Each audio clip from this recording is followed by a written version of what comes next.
అందరికీ shalom. Hebrew వర్ణమాల యొక్క 22వ అక్షరం గురించి ఇప్పుడు మనం తెలుసుకుందాం. ఈ అక్షరాన్ని తౌ అంటారు. సంఖ్య విలువ 400. ధ్వని టీ. తౌ అక్షరం మధ్యలో చుక్క అంటే దాగేష్తో టీ అవుతుంది. దాగేష్ లేకుండా ఎస్ అవుతుంది. ఈ అక్షరానికి 3 అర్థాలు ఉన్నాయి. 1 నిజం, 2 సంకేతం, 3 జీవితం లేదా మరణం. ఆలెఫ్ బేత్ యొక్క 22వ మరియు చివరి అక్షరం తౌ అనే అక్షరం. తౌ రూపకల్పన దాలెత్ మరియు నూన్ ఈ 2 అక్షరాలు ఇజ్రాయెల్ తెగలోని ఒకటైన దాను పేరును ఉచ్చరిస్తాయి. ఎడార్లో ఇజ్రాయేలీల యొక్క 12 తెగలు అంటే 4 శిబిరాలుగా విభజింపబడ్డారు. తెగలు ప్రయాణించడానికి బయలుదేరినప్పుడు దాను శిబిరం చివరగా ముందుకు సాగడం అనేది జరిగింది. ఇతర తెగలలో ఉన్నటువంటి వారు ఎవరైనా వస్తువులను మర్చిపోతే దాను తెగ దానిని సేకరించి తిరిగి ఆ తెగలకు తిరిగి ఇవ్వడం అనేది జరిగేది. ఎవరిని మూర్ఖుడు అంటారు?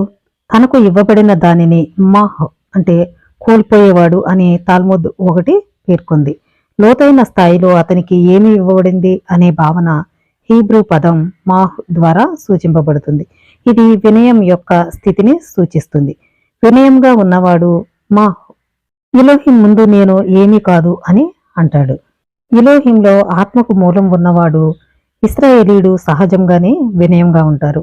ఈ విషయాన్ని అతనికి ఇవ్వబడిన దానిని కోల్పోవడం ద్వారా ఆ వ్యక్తి తన ఆత్మతో తనకున్న సంబంధాన్ని వదులుకుని మూర్ఖుడిగా పరిగణింపబడతాడు.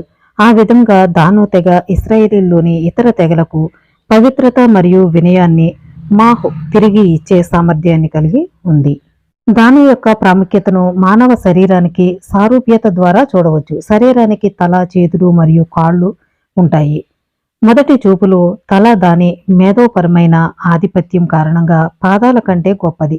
కానీ తల పాదాల ద్వారా అక్కడికి రవాణా చేయబడకపోతే దాని గమ్యస్థానాన్ని చేరుకోలేము. దాను తెగ ఇశ్రాయేలు ప్రజల పాదాలను కలిగి ఉంటుంది. ఇది తలను దాని గమ్యస్థానానికి తీసుకువచ్చే స్థాయిని సూచిస్తుంది. వినయం ద్వారా తల అక్షరాల ఇది తరచుగా అహంకారానికి దారితీస్తుంది.